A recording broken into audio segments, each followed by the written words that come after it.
Bem-vindo ao Quadrinho ao Quadrado, neste programa Matadouro de Unicórnios, de Juscelino Neco.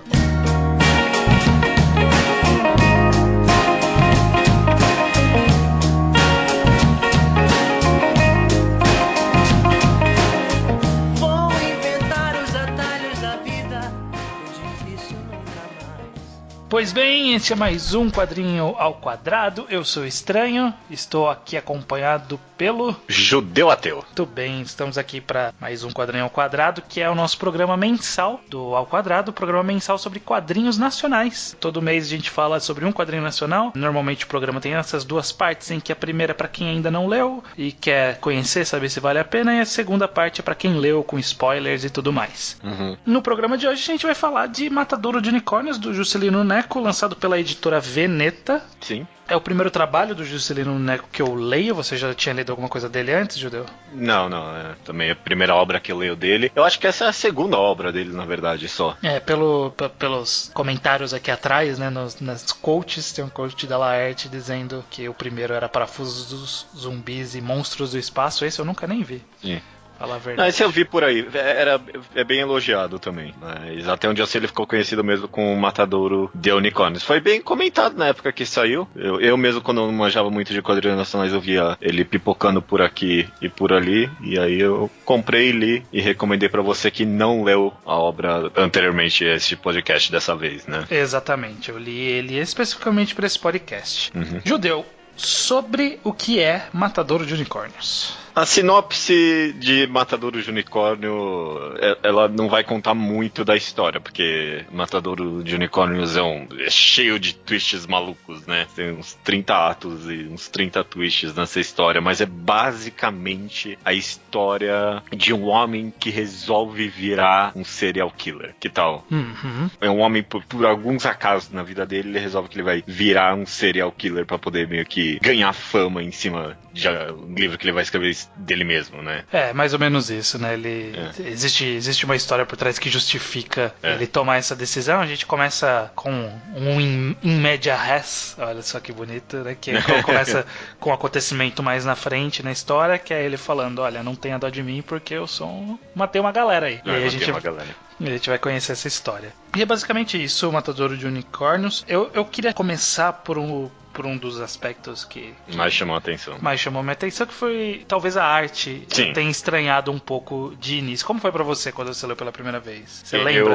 Eu amei a arte logo de cara. Definitivamente ela estranha um pouco, mas é justamente esse estranhamento que me fez apaixonar pela arte de Matadouro de Unicórnio. Porque ele tem essa vibe meio que tira nacional brasileira, sabe? Quase um cartoon, assim. É bem simplificado. O protagonista tem esse nariz redondinho, quase todo mundo. É uma arte bem simples, contada nessa história tão gráfica e violenta, sabe? Até o sangue nas páginas, ele é só um cinza, não tem tons. Parece meio que quase uma água colorida jorrando nessa página cinzenta. E esse contraste entre a história e o estilo da arte foi uma coisa que eu achei completamente fascinante em Matadouro de Unicórnios. Quando eu comecei a ler, eu tive uma impressão bem de fanzine, mas não no sentido pejorativo. Não há nada de pejorativo em ser fanzine. Sim. Mas no sentido de ser simplificado para poder fazer ser mais consistente, né? Poder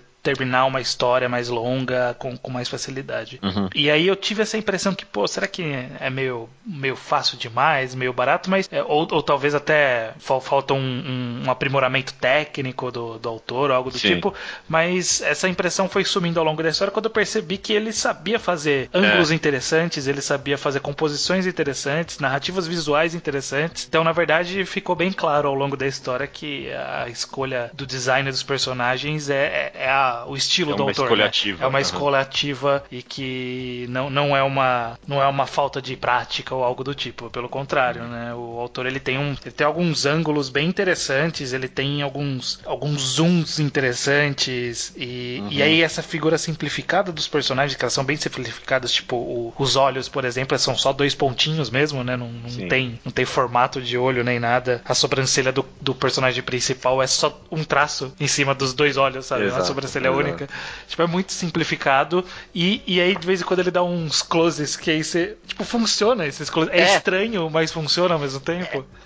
Eu adoro isso também, esses closes que ele dá, principalmente em várias cenas de violência e ação que tem nesse quadrinho. Ele dá esse zoom, mas não é que tudo fica detalhado, ele dá esse zoom desse estilo minimalista dele mesmo, sabe? E aí os próprios traços ficam mais grossos e... É muito interessante, cara.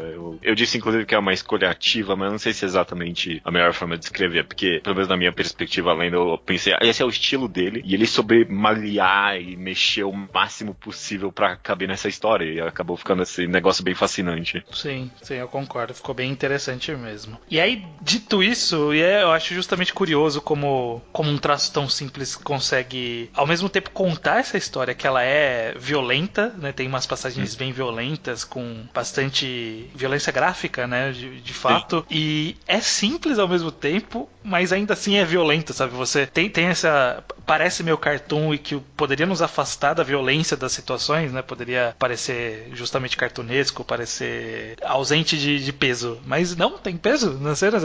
Eu não sei como ele atinge isso, mas ele atinge isso de uma forma funcional, sabe? Quando tem um sangue jorrando, parece um sangue jorrando mesmo, com personagens todos simplistas, meio caricatos. Quando ele tem um crânio que parece um crânio mesmo. Sim. Pra mim, o maior feito de Matadores de Unicórnio é alcançar esse balanço perfeito entre a arte, a história e o tom, porque é o que você falou, eu concordo, sabe? Ele tem essa arte simples, ele consegue dar drama pra quando tem que ter drama, mas a arte simplista dá esse tom mais leve ao mesmo tempo, e aí quando tem os momentos cômicos, um humor quase negro mesmo, cai muito bem também, sabe? Tem um humor muito preciso e uma violência muito gráfica nessa história, mescladas de forma linda pra mim. Eu amei isso. Sim, e eu achei interessante justamente que eu comentei, né, que você sente o peso das ações, mas ao mesmo tempo, eu não sou fã de gore. E aí eu não senti como se fosse um gore. Ao mesmo tempo que ele mostra violência, ele mostra graficamente os atos cometidos pelo personagem principal. Ainda assim, eu não me afastei pela parte visual, sabe? Tipo, eu consegui olhar a cena sem sentir um nojo, mas eu sentia um repúdio pela situação, sabe? É mais a situação do que a parte visual. Então eu acho que acabou favorecendo a obra, né? Porque gore, ele é polêmico, né? Não é pra todo mundo, nem todo mundo gosta. Particularmente, às vezes eu acho que fica meio gratuito algumas cenas de violência muito exageradas. E aqui não. Aqui, mesmo que seja muito extremo, tipo, é um absurdo, é um cadáver putrefado, e ainda assim eu consigo olhar, sabe? Eu consigo sentir nojo pela situação, mas não o desenho não me afasta a história, é o que eu acho interessante, né?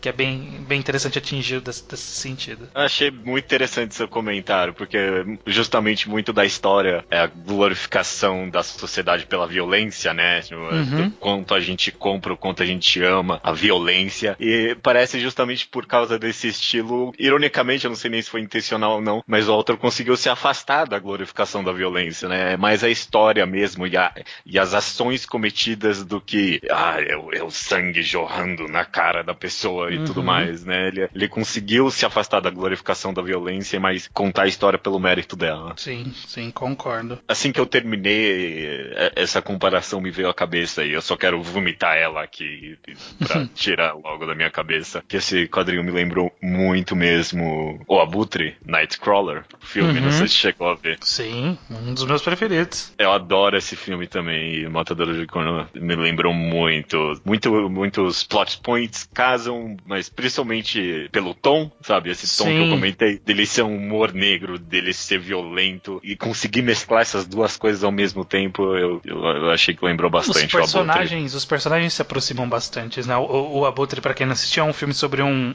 cara que acaba seguindo a carreira desses cinegrafistas que pegam uma tragédia e vão correndo lá filmar pra vender as filmagens pra TV, sabe? Então, acidente de carro, aí filma cadáver, filma tiroteio, essas merda toda. É o cara entrando numa espiral desse mundo. E aqui é um cara, um escritor aleatório que decide que vai virar um assassino serial. Eu vejo uma proximidade no sentido de que são caras que estão fazendo o que estão fazendo não por um sadismo natural, por uma psicopatia, mas conscientemente, sabe? Tipo, de uma forma racional. Eu acho que eu vou virar assassino, sabe? Basicamente é isso. O cara decidiu ir numa tarde e falou assim, qualquer um pode ser, se esse idiota pode ser um assassino, eu posso ser um assassino também. É meio que contar a história não de um psicopata, mas de um sociopata que resolve, logicamente, virar um psicopata, né? Sim. É mais, de certa forma, até mais macabro ainda. Não é uma vontade pelo sangue que move esses personagens. É mais a ganância e a vontade pelo poder e tudo mais. Concordo com isso. E eu achei que foi uma escolha de narrativa bem interessante, né? Porque, não sei, é um tipo de história diferente, por assim dizer, né? Ele levando a gente por um caminho lógico. Assim, história sobre psicopatas a gente tem de monte. Tem séries de famosas aí, tem Dexter, tem Hannibal, enfim, tem uma caralhada. O que mais vai ter é a Psicose, né? O que é, desde a história deve se contar. História de serial killer sempre se conta, sempre vai contar, né? E aqui é uma história que, tirando a primeira e uma ou outra mais significativa, é basicamente o cara. O foco não é o assassinato, sabe? O foco é o processo dele, sabe?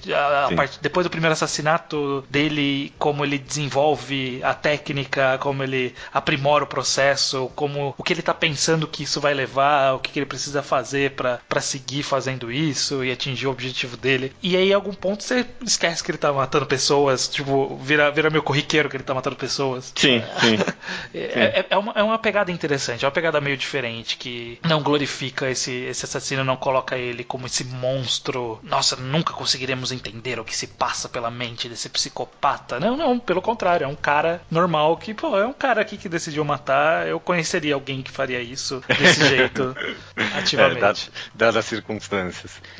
Assim, eu concordo com você, mas eu vim com pelo menos essa crítica na minha cabeça pra Matador de Unicórnio, que sei lá, eu não acho realmente a premissa a coisa mais original do mundo. Não. Justamente, eu terminei e me lembrou Abutre na hora, sabe? Tipo, porque no fundo, eu senti que essa história já foi contada algumas vezes. Mas, de novo, eu concordo com você que o estilo, a narrativa, a quadrinização, tudo... foco eu até acho, assim. Porque, realmente, eu não tô acostumado, pelo menos deve existir, mas eu não tô muito acostumado a ver como esse ponto de vista específico, sabe? Vamos seguir aqui o método. Como é o método do cara? Como é a mente dele diretamente? Ele é o narrador da história, sabe? Sim. Isso que eu acho interessante.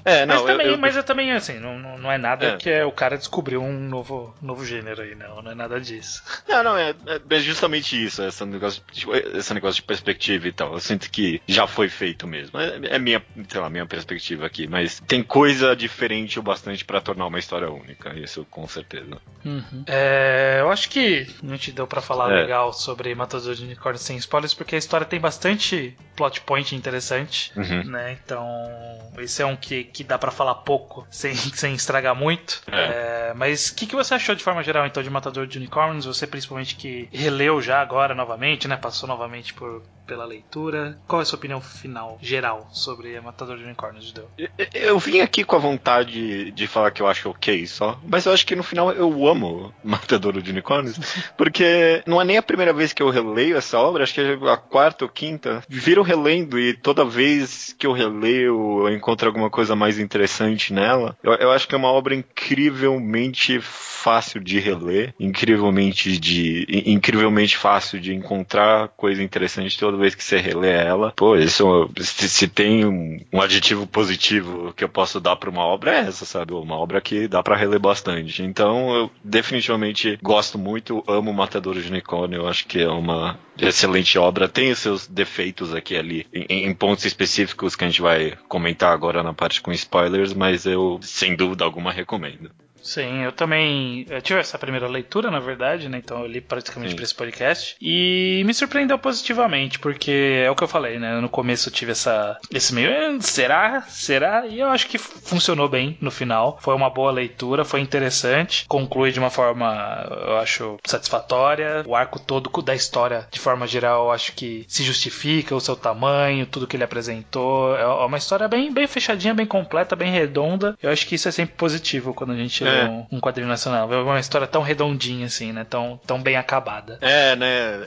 Se tem um clichê de quadrinho nacional que a gente achou aqui, pelo menos, é a história terminar em aberto, né? E Matador de Unicórnio, ele termina fechadinho, bonitinho, né? Nossa, né? Finalmente. É uma história que termina. É uma história que termina aqui. E se tem outra coisa que eu fiquei bem empolgado pela carreira do Juscelino Neco. Eu quero muito ver o que ele vai fazer depois disso, porque realmente tem algo diferente em mãos aqui. Beleza, então quem não leu Matador de Unicórnios e se interessou, vá atrás de comprar, adquirir o seu exemplar, lê-lo e voltar aqui para ouvir essa segunda parte com spoilers. Quem já leu, continue aí com a gente, que depois da música a gente fala mais sobre Matador de Unicórnios.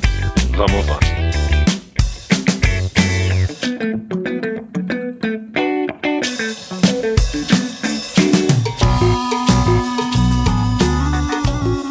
Pois bem, Judeu, estamos aqui na parte com spoilers de Matador de Unicórnios. Vamos por partes. Vamos lá. Eu acabei de falar que essa obra é fácil de reler, né? Assim que eu abro ela, eu também lembro que a primeira parte, esse setup todo com o macaco e aí roubar e tudo mais, é um pouquinho prolongada demais. São, sei lá, 6, 7 páginas, mas ainda assim é longo, né? Não, é umas 10 páginas, vamos lá. Não, até ele cometer a primeira morte demora, sabe? Acho que é um terço sim. da história. O setup pra tudo acontecer. É verdade, tô vendo. Não chega a ser um terço, mas assim, eu acho aceitável a parte do agente dele, do editor dele, né? Dali pra frente já funciona. Então vai umas 30 páginas ali. Esse comecinho de roubar um macaco acaba sendo meio... No final acaba sendo meio sem utilidade pro final da história. Sabe, essa parte do macaco? Porque acho que quis mostrar que existe um vínculo entre esses dois personagens, né? Entre ele e a sogra dele. Sim. Mas eu acho que dava pra ser encurtado, ser mais direto. Não sei se quis rolar uma crítica, ou o objetivo da história inicial era outro. Mas sei lá, o macaco ter destruído, eu não sei se... Eu não consegui pensar numa simbologia que amarrasse isso com o resto da história, sabe? O cara destruiu a moça lá destruiu a arte, eles fizeram um crime pra recuperar. Não sei se esse mini arco combina com o arco final da história. Claramente é um setup pro arco final, que nem você falou, pra criar esse vínculo, esses dois personagens. Por isso até que a aparição da sogra dele ali no final é um pouquinho repentina. Você não vê chegando com intuito mesmo, mas é uma surpresa um pouquinho gratuita demais, sabe? É bom, é catártico, olha aí, né? O final é bom. Mas ele cai um pouquinho de graça demais no colo do autor. Tipo, apesar desse setup ser tão comprido, ele não entrega o bastante, pra mim, pelo menos, pra justificar a sogra ter conseguido fazer tudo isso. Eu não sei. Fazer a relação, né? Mais ou menos. É tipo, a gente sabe que ela quebraria uma regra se fosse necessário, faz sentido, mas não sei se tem, tipo, poder dedutivo dela pra justificar ela ter sacado com tão pouco. Não sei se sentiu uma falta de alguma página que justificasse e parecesse que ela tava meio desconfiada pra depois ter o payoff, mesmo que parecesse meio desconfiada escondido e aí só na releitura a gente percebesse, algo do tipo.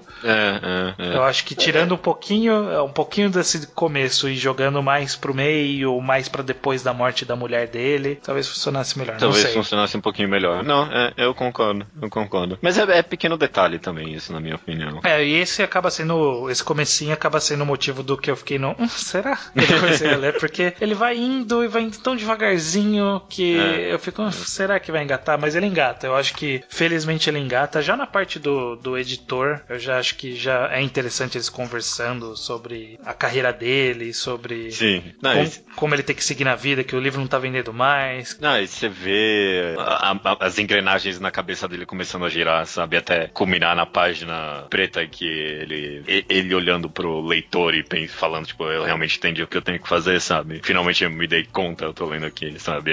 Ele tem momentos catárticos dessa história bem interessantes pra mim. Eu acho interessante como justifica justifica-se. Foi feita uma construção de uma forma que justificou o suficiente pra mim esse fato de ele já odiar essa história de que ele precisa fazer o trabalho de outra pessoa, né? Que ele precisa ser o escritor fantasma de um autor incompetente. E aí isso culminar com o fato de ele encontrar o assassino serial que deveria ser, nossa, né, um negócio mágico, né? Esse assassino maníaco do shopping, escambau. E é só um cara idiota, é só um cara imbecil que, sei lá, paranoico, bizarro, não fala coisa com coisa. É só um idiota, cheio de manias, é um imbecil.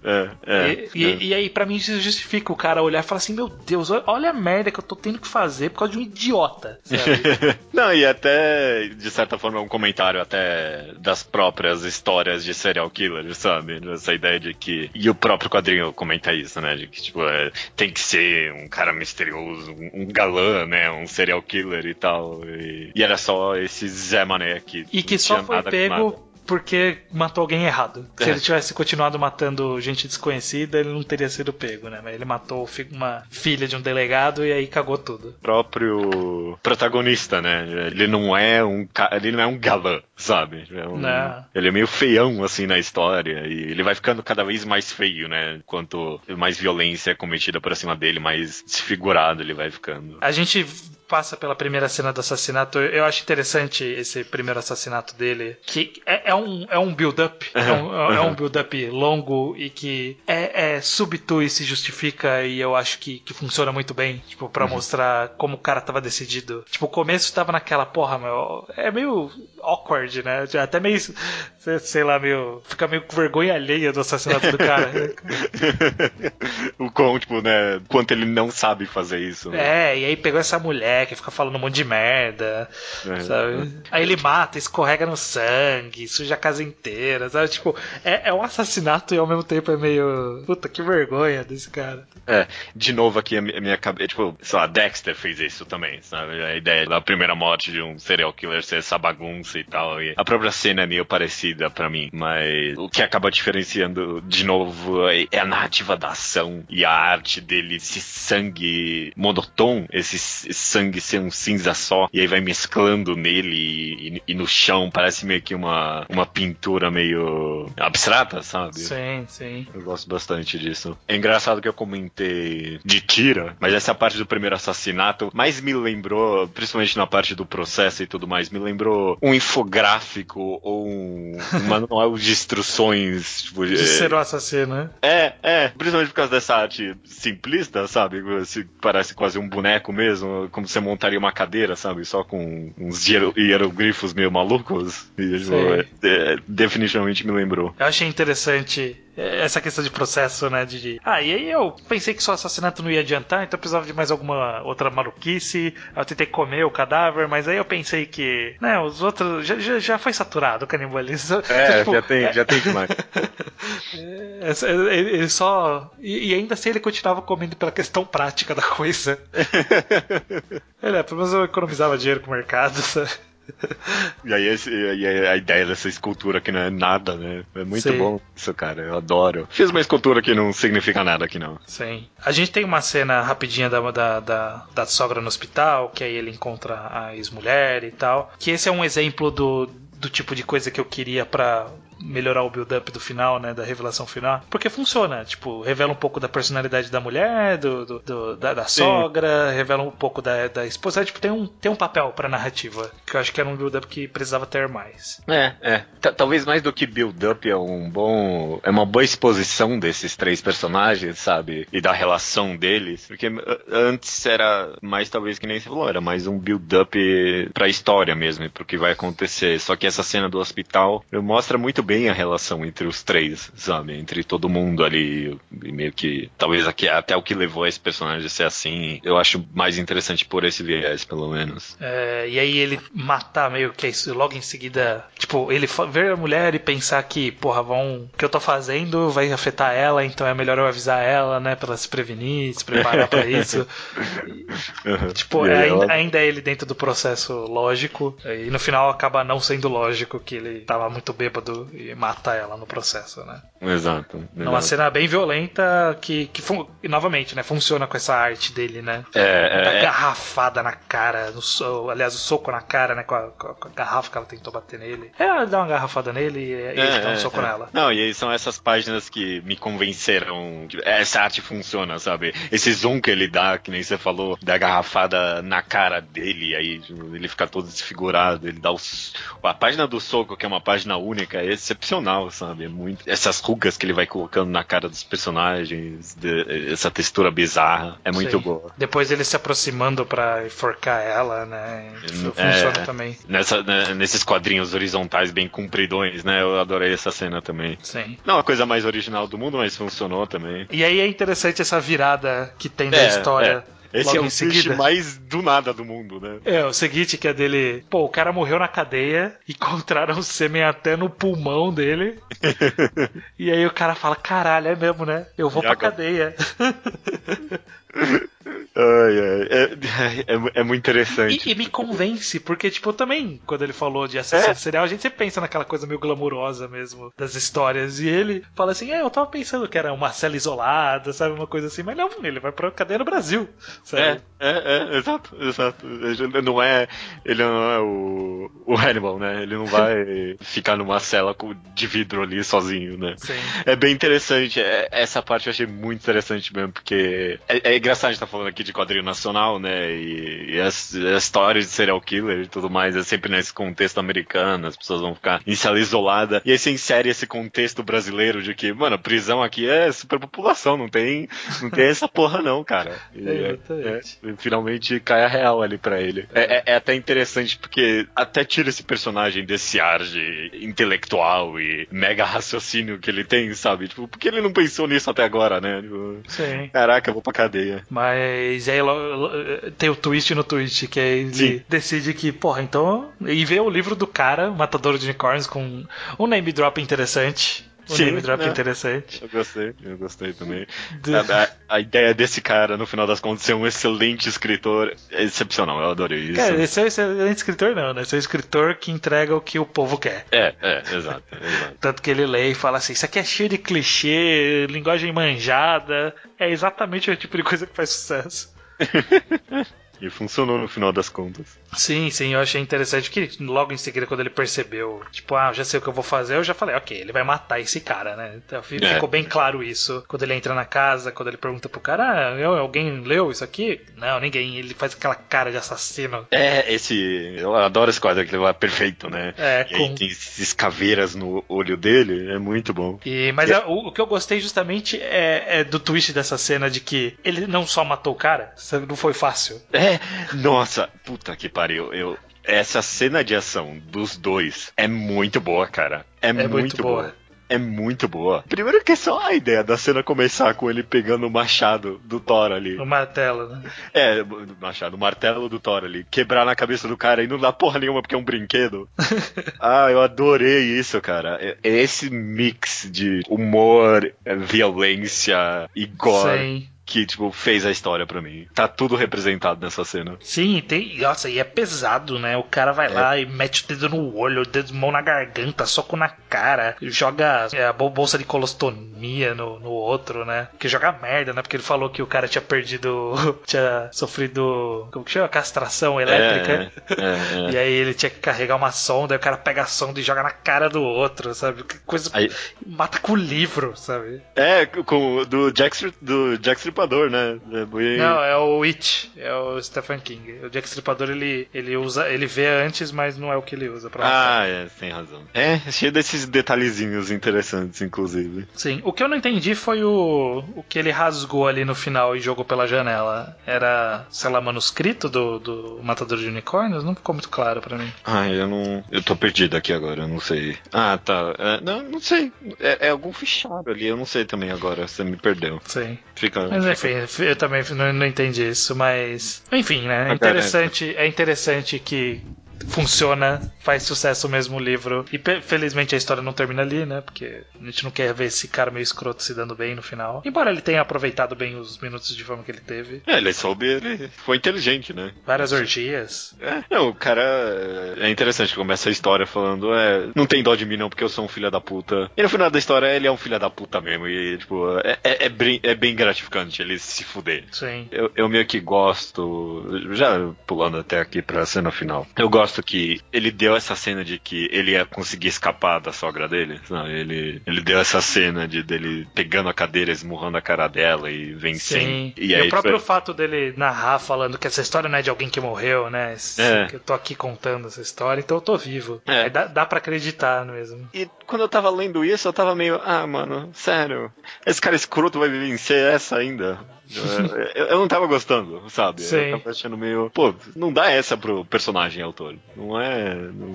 Não dá esse prazer esse pra cara. ele. Eu tava nessa vibe mesmo. E aí quando vê que era tudo da cabeça dele. Exatamente, que aí ele pega fogo, pula na piscina e resgata ele da piscina, ele acha que vai ficar tudo bem, e aí ele é enterrado vivo. Exato. Eu achei uma boa conclusão pra esse personagem, porque quando ele diz que ele tá vivo, a gente pensa, porra, né, que merda, né? O cara vai escapar de algum jeito disso, né? Mas não, ele tá vivo porque ele acha que ele vai ficar vivo, mas na verdade ele tá sendo enterrado e não percebeu. Exato.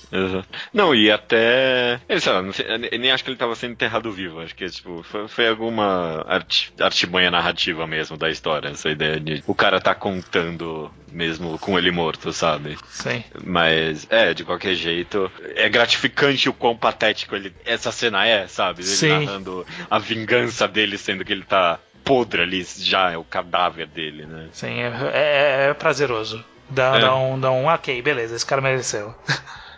Fez por merecer. E eu acho interessante que tem essas 2 páginas do livro do Matadouro de Unicórnios. E ele, de fato, é bem medíocre. Sim. Não sei se você leu tudo, né? Eu quis ler tudo pra ver qual é que é, mas é bem medíocre mesmo. Mas faria sucesso. Talvez. Bem possível. E logo em seguida tem esse epílogo de acharem o livro dele. Faz todo sentido. Porque descobriram tudo do cara. O cara tinha feito sucesso e o livro caiu na obscuridade e ninguém quer ler mais essa merda. Eu acho que completa bem o arco da história. Que esse cara queria só a fama e a glória e no final ninguém quer pagar R$2 no livro dele. Livro dele. É um epílogo legalzinho. Eu acharia mais elegante se tivesse terminado no cadáver dele ali. Seria um pouquinho mais elegante. Talvez. A história terminou e aí teve essas 2 páginas, é ok. As páginas dos livros eu achei desnecessário. Mas eu acho que o epílogo em si eu acho ok. É ok. É um epílogo, com profusão de um epílogo. Com profusão de um epílogo né? Vamos fazer o que mais dá pra contar disso daqui que acrescentaria algo de relevante pra história? É acrescentar algo de relevante. Não só ele morreu, como perdeu a glória. É que talvez eu ache epílogos não elegantes no geral. Então, tá aí a minha crítica. Ou tinha que estar na história, ou não tinha que estar. Exato. Não dá uma de Marvel no pós-crédito. Cenas pós-crédito. Não quero. Beleza, cara. Beleza, eu acho que foi uma leitura interessante. Eu gosto como ele é bem sequencial, né? Não precisa inovar ou fazer muita loucura na sequência. Não tem umas passagens de tempo meio estranhas, nem nada. Tipo, uma história bem... Eu acho que é meio acadêmica até, né? Porque ela é bem de ponta a ponta, segue tranquila, se conclui. Começo, meio e fim, bem direto nesse ponto. Eu acho que de vez em quando é bom uma história assim, funciona sempre, então é interessante. Não, e ela não é simplória por causa disso. Ela não diria nem que ela é simples por causa disso. Ela funciona do jeito que ela é, tem as suas temáticas até que bem complicadas, sabe? A gente acabou não comentando tanto, mas dá pra analisar muito aí sobre consumo de mídia, esse tipo de coisa, sabe? Que nem o próprio Abutre, que eu adoro tanto, comenta sobre, né, como meio que a sociedade que deixa, né, um cara desse crescer no meio dela, né. Eu sinto que Matador de Unicórnio tem muito dessa mensagem também, sabe, que se a sociedade não gostasse tanto de serial killers e tudo mais, um cara desse nunca teria chance de matar tudo isso de pessoa. Sim, então, uma leve crítica à glorificação disso, mas eu acho que acaba indo bem superficial nesse assunto, né, ele só dá esse comentário rápido, né? Tipo, é disso que a galera gosta, né? É disso que a galera... o famoso é disso que a galera gosta. É isso que o povo gosta. Beleza, Judeu. Chegamos aqui então ao final do mais um Quadrinho ao Quadrado, né? Estranho, como de praxe. Tá certo o uso dessa palavra? Eu não sei. Vamos entregar o próximo programa pra quem chegou aqui, né? Exatamente. Nós estamos aqui no programa número 12, completando então 1 ano de Quadrinho ao Quadrado, quem diria? Feliz aniversário, Estranho. O dia não deve estar certo. Não. E aí nós vamos então começar o segundo ano do Quadrinho ao Quadrado com uma proposta um pouquinho diferente aqui nesse próximo programa. Correto. Esse próximo programa, existem quadrinhos nacionais que são bons, porém curtos. Muitos, inclusive. Muitos. Curtos o suficiente para não justificar um programa aqui que a gente faz de uma meia hora, 40 minutos. Acaba não justificando. Então o que a gente vai fazer, Judeu? A gente vai pegar 2 quadrinhos nacionais, que a resenha e análise dos 2 juntos daria um programa só, e lançar os 2 programas na mesma semana, né? Então a gente tem 2 quadrinhos nacionais. É porque eu quero falar de quadrinho nacional curto, mas eu não quero fazer o desserviço de juntar 2 num programa só, porque parece que aí mesmo ninguém se importa, sabe? Sim. Juntar os quadrinhos aí é porque não merece. Cada um sozinho não é o suficiente para ter um programa próprio. No nosso caso, vão ter um programa próprio, porém 2 na mesma semana, né? Para justificar que o tamanho é menor, então o trabalho que a gente vai ter para fazer é menor, tendo 2, fica o tamanho mais ou menos igual. Então pra gente fica a mesma coisa, pra vocês fica quase a mesma coisa, e respeita os 2 quadrinhos. Exato. Não que alguém pague pra gente fazer isso, não, né? De forma alguma. Esse é o tamanho do nosso orgulho, da nossa honra, estranho. E do comprometimento. E sendo democráticos aqui como somos, acabou que você escolheu um e eu escolhi o outro, nada pra ficar justo, né? Exato. Ficar equilibrado. Qual foi o quadrinho que você escolheu pra gente falar, Judeu? O quadrinho que eu li, que eu escolhi e você não leu, é o bendito Ermatã, de Pedro Cobiaco e Janaína de Luna. Ele é um quadrinho de 2015, relativamente curto, mas até que eu tenho bastante coisa pra falar dele. Eu acho que ele é relativamente interessante. Vamos ver o que a gente acha dele. Exato, e o outro quadrinho que iremos falar será Melina, de Rafael Torres. Foi um quadrinho que eu peguei no FIC deste ano, 2018, e que eu fiz um breve comentário quando eu li lá na minha thread do Twitter de 365 HQs, e aí vamos fazer um mini programinha falando dele. Esse que você falou que você achou que foi um dos melhores que você comprou no FIC? Não, teve um outro, não lembro qual foi. Foi o Parsifal. Ok, é verdade. Que é excelente mesmo. Que eu consegui trazer para um programa e deu um programa próprio dele. Então é isso. Próximos 2 programas que teremos na mesma semana, no mês que vem, será Armatã e Melina. Beleza. Até mês que vem, então. Até mês que vem.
De volume.